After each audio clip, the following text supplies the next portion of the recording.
I spent 6 months renovating my wife's childhood home as a surprise. She walked in, laughed, and said, "You really thought this would make me love you?"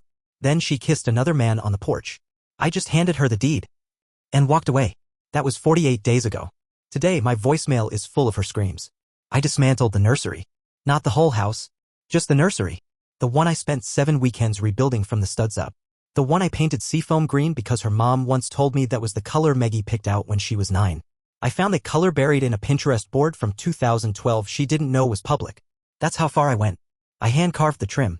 Found a vintage mobile on Etsy with little wooden birds that chirped when you turned the crank. Installed it myself. Soft close drawers, triple filter air vent, blackout curtains sewn by a retired woman named Florence who cried when I told her it was a surprise for my wife. I cleared that room out and left it in ruins before handing her the deed. It didn't burn the way I thought it would. No dramatic whoosh. Just a low hiss like the house itself was embarrassed to go out like that. Maggie laughed when she saw it. Not the fire. The house. The whole surprise. She stepped onto that freshly painted wraparound porch in heels too tall for gravel and looked at me like I just handed her a dead cat wrapped in ribbon. Then she turned to the man beside her, some stranger with soap commercial teeth and gym slick arms, and kissed him. Right there on the porch. Right where her dad used to carve pumpkins with her every October. "You really thought this would make me love you?" she said, not even whispering. That was 48 days ago. Today, my voicemail is full of her screams. She didn't always sound like that. Maggie used to hum when she was anxious. A low, off-key loop of whatever song she last heard. Sometimes I'd wake up at 3 a.m. to the sound of her pacing the hallway murmuring the chorus to "Somewhere Only We Know." Back then, it was cute. Back then, we still made eye contact during breakfast. We'd been married 4 years. No kids. Not for lack of trying. She miscarried twice, and after the second one she stopped letting me touch her altogether. Said it wasn't me. Said she just felt distant. I thought it was grief. But I know now what it was. It was guilt. Sticky, slow-developing guilt. I started the renovation 6 months ago after I found the house listing in her bookmarks. Her childhood home. The one her parents lost in a messy bankruptcy when she was 17. She never talked about it, but I knew. I saw the way she drove past it on holidays. The way her voice changed when we passed the street sign, Halveston Lane, like the name itself carried splinters. The house had been sitting unsold for 3 years. Boarded windows. Yard like a hayfield.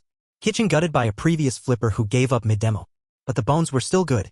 The porch beams were still etched with the M+D initials from when her dad built it with his own hands. I bought it the same day I found the listing. Didn't tell her. I told her I was working overtime. Told her I'd picked up contracting work for a buddy down in Conway. Lie through my teeth every weekend, driving 2 hours each way to sand, saw, sweat, and bleed into every nail of that place. Because I thought, God help me, I thought if I gave her back what she lost, I could bring her back to me. I even planned the reveal down to the hour. Anniversary weekend. Champagne in the glove box. Her old favorite blanket in the trunk. A playlist of all the songs she used to dance to in the kitchen back when we still touched each other like we meant it. I drove her out there with a blindfold on. She didn't ask questions. She barely spoke at all. When I parked, I got out and opened her door. Held her hand. Walked her up the path. The wind caught the chimes I'd hung from the porch awning. Her mom used to have ones just like them. I pulled off the blindfold. And for a second, just a second, I saw it. Her eyes went wide. Her breath caught. She stepped forward like someone slipping into a memory they didn't mean to find. Then he walked out. The man. He walked out the front door like he owned it. Wearing her father's old flannel. The one I pulled out of the attic and had cleaned just for her. She must have given it to him. Or he took it. I don't know which is worse. She didn't flinch. Didn't recoil. Just tilted her head back and kissed him. Deep. Wet. Tongue and all. Then she turned back to me. "Jesus," she said, laughing. "You really thought this would make me love you?" My body went cold.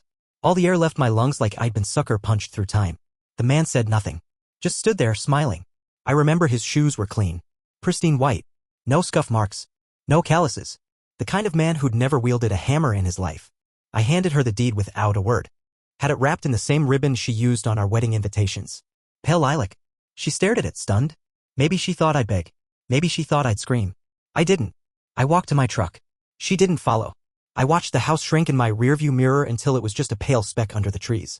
It wasn't until I got home, back to our shared apartment, half-packed, half-empty, that I realized she'd already stopped sleeping there. The closet was missing her favorite coat. Her passport. The photo of her dad that used to sit on the windowsill. She'd left crumbs like a trap. Like she wanted me to chase her. But I didn't. The fire wasn't part of the plan. That came later. 46 days of silence. Not a text. Not a call. No apology. Just social media posts of her and the new guy drinking wine on our porch and captioning it, "Home is where your heart is." On day 47, I went back to the house. The key still worked. I waited until night. The living room smelled like potpourri. The kitchen was too clean, like no one had actually cooked there. A fake plant sat in the windowsill where her father's photo used to be. But the nursery? Still untouched. Still just as I left it. Seafoam walls. White crib. Wooden mobile. I doused it all. Watched it catch slow like a cigarette burning through silk. Then I left. Didn't even watch it burn all the way down.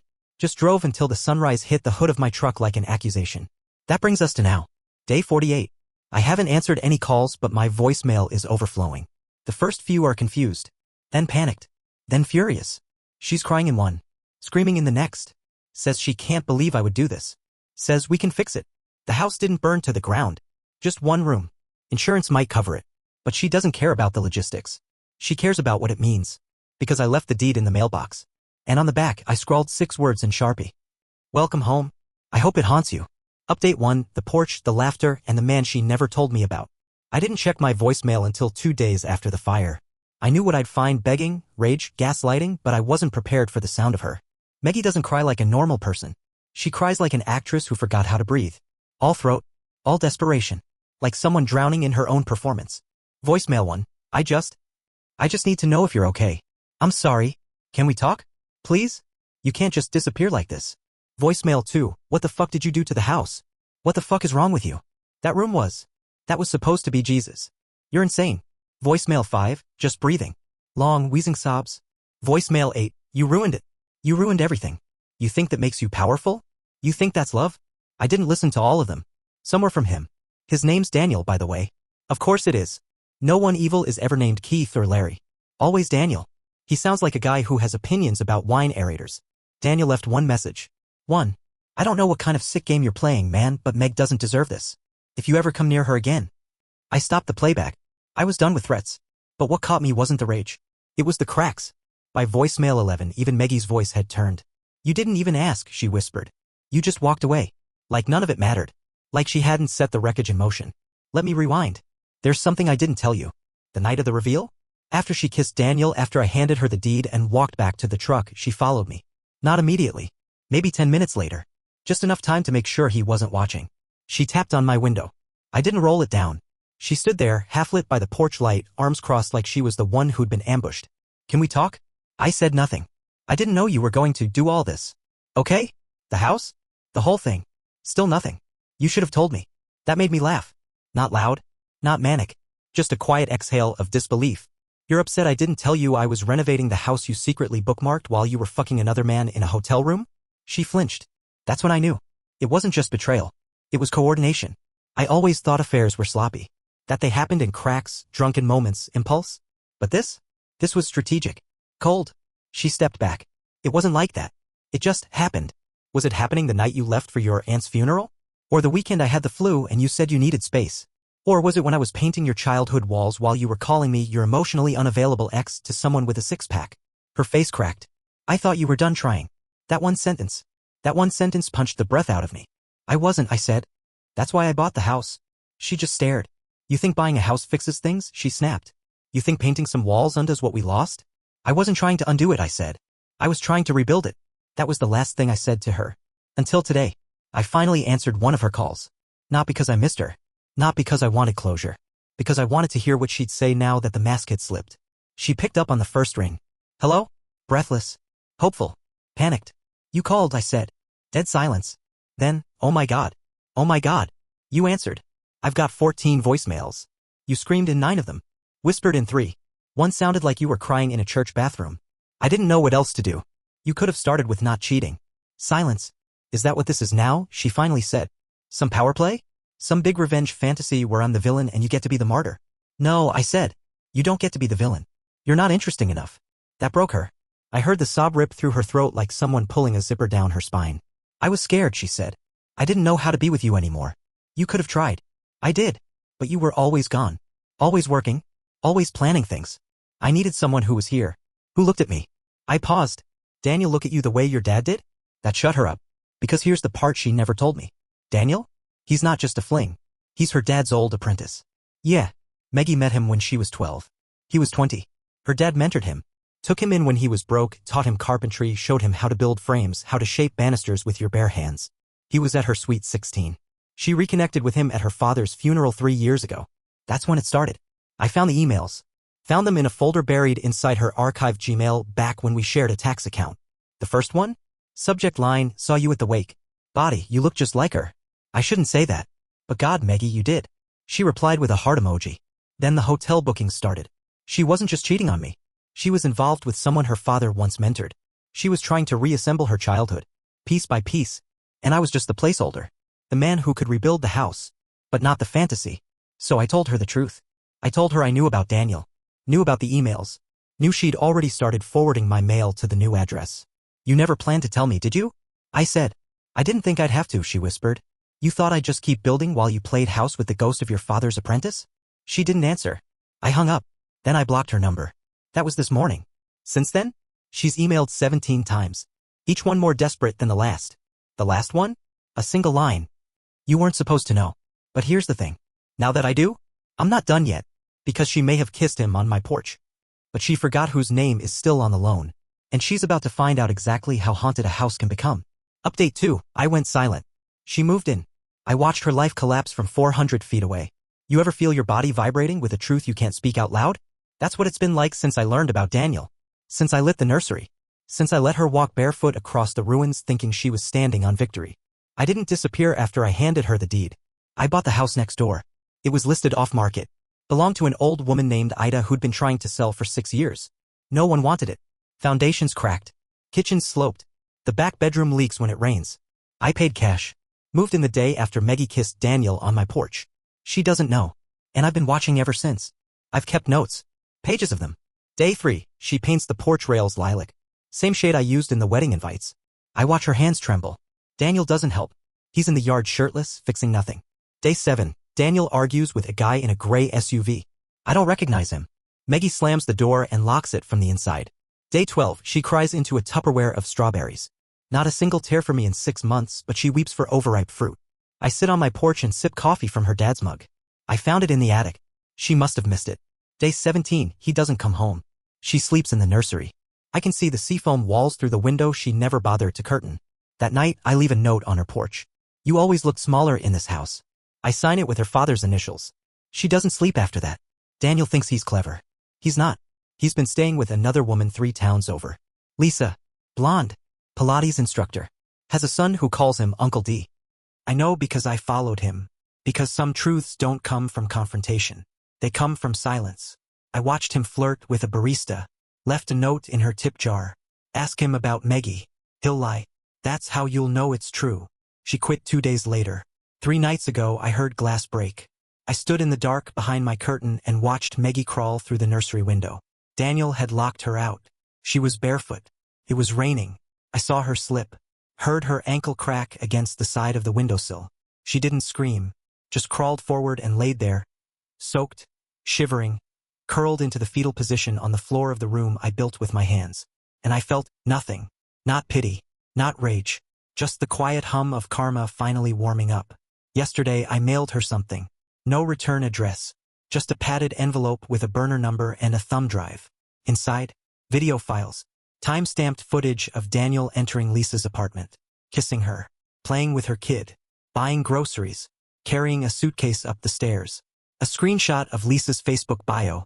Single mom to the most amazing 6-year-old. Just met someone who makes us feel safe again. I didn't add a message. Didn't need to. That night, her porch light stayed off. For the first time in 29 days, she didn't turn on the nursery lamp. This morning, I saw her sitting on the steps. Blanket around her shoulders. Legs pulled to her chest like a child. The porch chimes I installed were still swaying. Unmoved by the storm she'd created. I walked past her. Didn't stop. Didn't speak. But I know she saw me. I know she recognized the jacket. The one her dad gave me on our engagement day. The one she said smelled like sawdust and safety. She didn't say a word. Just stared at the sidewalk like it could tell her how we got here. You want to know the worst part? She kept the mobile. The one with the little wooden birds. I saw it through the window the night of the fire. She'd cleaned it. Reattached it to the ceiling with new string. She didn't throw it out. She didn't give it to someone else. She kept it. Hung it in the one room I'd burned for her. The one room that still held what little of me was left. I know what you're thinking. Why am I still here? Why not just leave? Because leaving would mean I lost. And I haven't lost anything.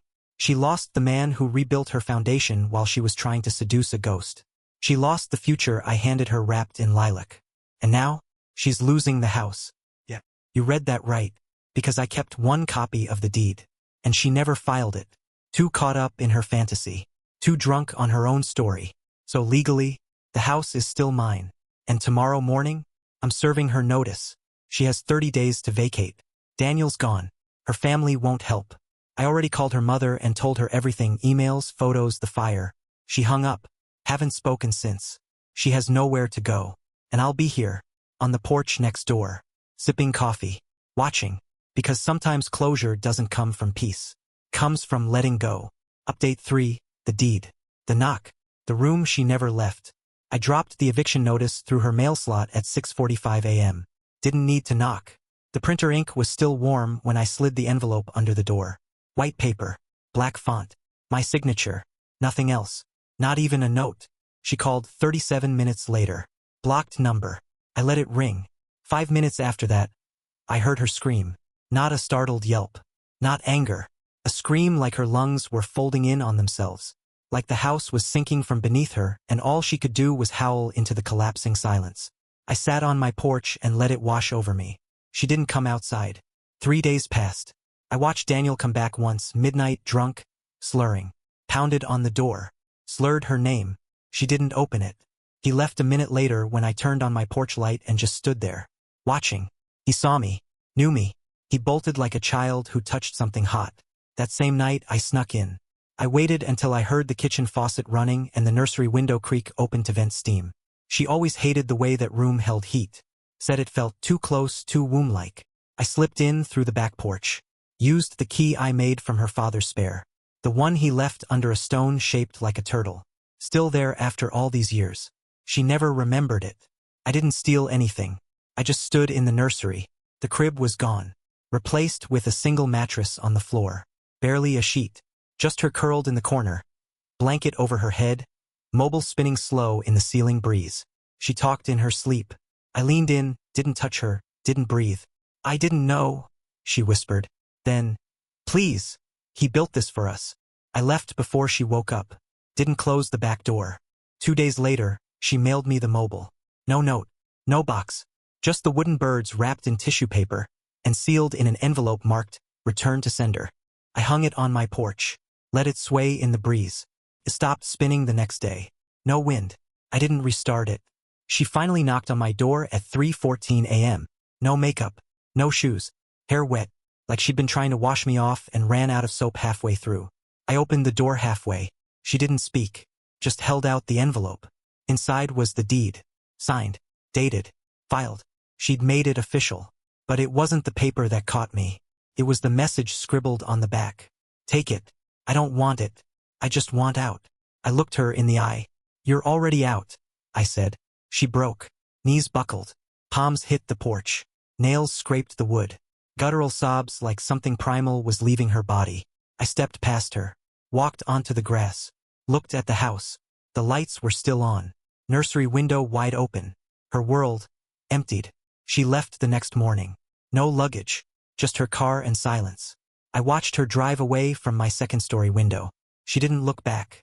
I don't think she'll ever come back. I sold the house 3 days later. Cash buyer. Didn't even haggle. They asked why the nursery smelled like smoke. I told them. Because that's where the ghosts sleep. They laughed. I didn't. It's quiet now. Daniel never came back. Lisa found out. Single mom gets betrayed by man who dated his mentor's daughter in her childhood home. 500,000 likes. Daniel deleted all his socials. Maggie went offline too. I haven't seen her since. But I know she's still out there. Somewhere. Carrying the weight of every nail I drove into that house. Every lie she buried under seafoam paint. Every betrayal that now echoes in floorboards she can't call her own. I wake up sometimes still hearing the mobile. Little birds spinning. But it's just wind. Or maybe not. Maybe it's memory. Or punishment. Or just the sound of a man learning what love actually costs. Either way, I don't open the window anymore. I let it hum. Let it haunt. Because some songs? They never stop playing. They just change keys. Final edit. To the ones who asked if I miss her. No. But I do miss the man I thought I was when I bought that house. He believed in resurrection. He believed love could be built like a porch, one board at a time. That man's gone now, but the wood still sings.